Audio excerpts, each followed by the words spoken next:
Hi, this is Steve Rothstein of Rothstein Model Trains, and this is the video that shows how we're doing on our new train layout. I think this will be video number 4 of the layout. We have an extra video in there of the Amtrak trip.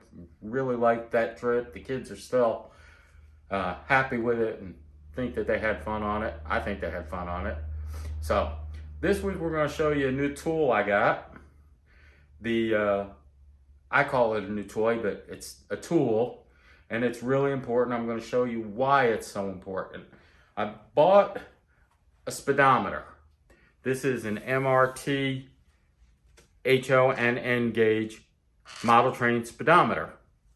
It will read out in scale miles per hour how fast your trains are going.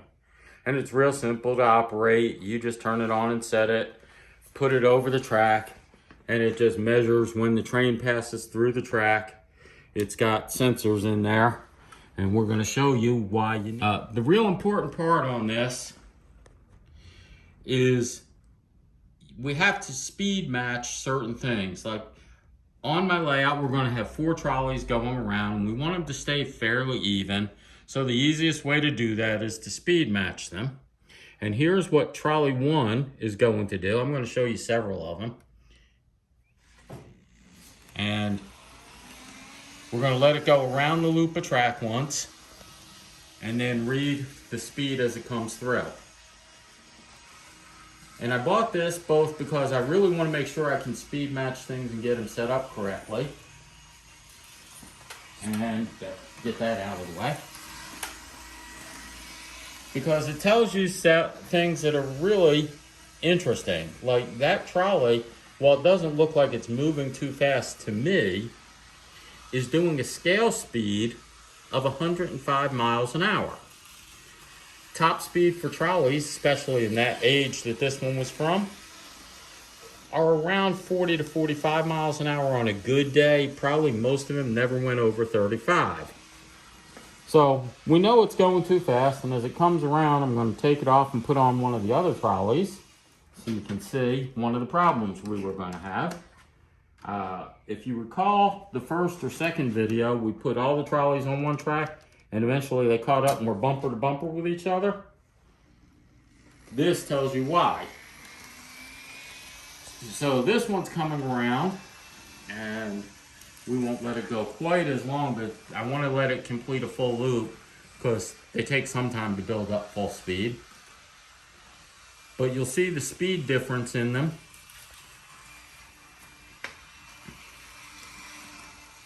So that one's only doing 97 miles an hour.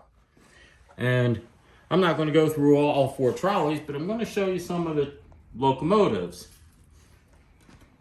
My favorite, which is this, well, my favorite that I've run so far, this GG1. Put it in right.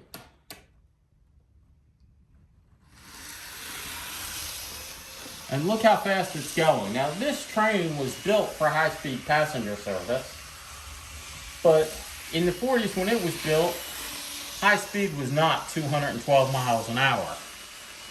So we are going to have to take that and reprogram it a little to get scale speeds. By the way, the reason I'm doing this and the way I'm doing this, I am taking advantage of a DCC trick where I've got them all programmed into there and set to go to full throttle. And this F7 just did 213 miles an hour. 70 to 90 might have been the real speed for it. So it's another one we're going to do a lot of programming on. Let's see. Here's one that I was going to use in a consist. I still intend to, where you connect multiple locomotives together. I have 2 that are identical models. This Union Pacific is an SD70 ACE from Broadway Limited. It's a great modern diesel. probably 75 to 80 would be top speed for it because it is designed as a freight engine. And it does 121. Now, this is not a problem. I can trim that down. But what was important about this is, let me get the other one now that I'm going to put on. It is the exact same model with a different paint job.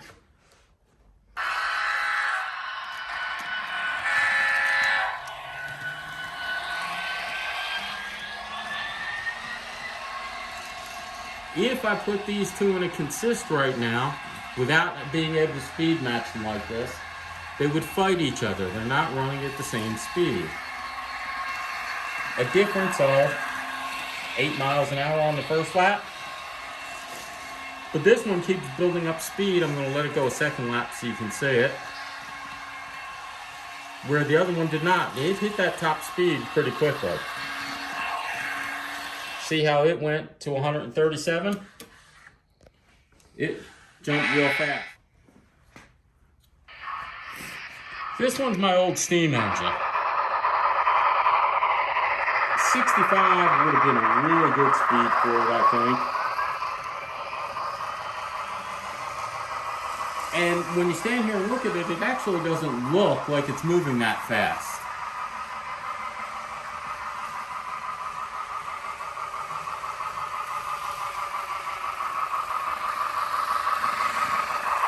But it's going 103 miles an hour, which is a little fast for that engine. I'd hate to have to shovel coal in to get it to go that fast, actually. So, one of the things we're going to be doing is speed matching these trains. And this new speedometer is going to help me do that and get them running at a scale speed. I had a couple recommendations from people I believe know what they're doing. I like the looks of the trains when they were running at full speed like that. I mean, it looks great, but I think that the trains are going to look better when they're all running at scale speeds. It'll look more realistic, it'll let them pull better, be more pleasing overall. And I thank the people who made that suggestion that I do this. I did not realize how bad it was that they were going that fast. So that's it for this video. Stay tuned. In a second, we're going to put up another video. We've got 2 for this week. My next video is another new locomotive I got, and I'm really excited about it. So we will make that video in a second.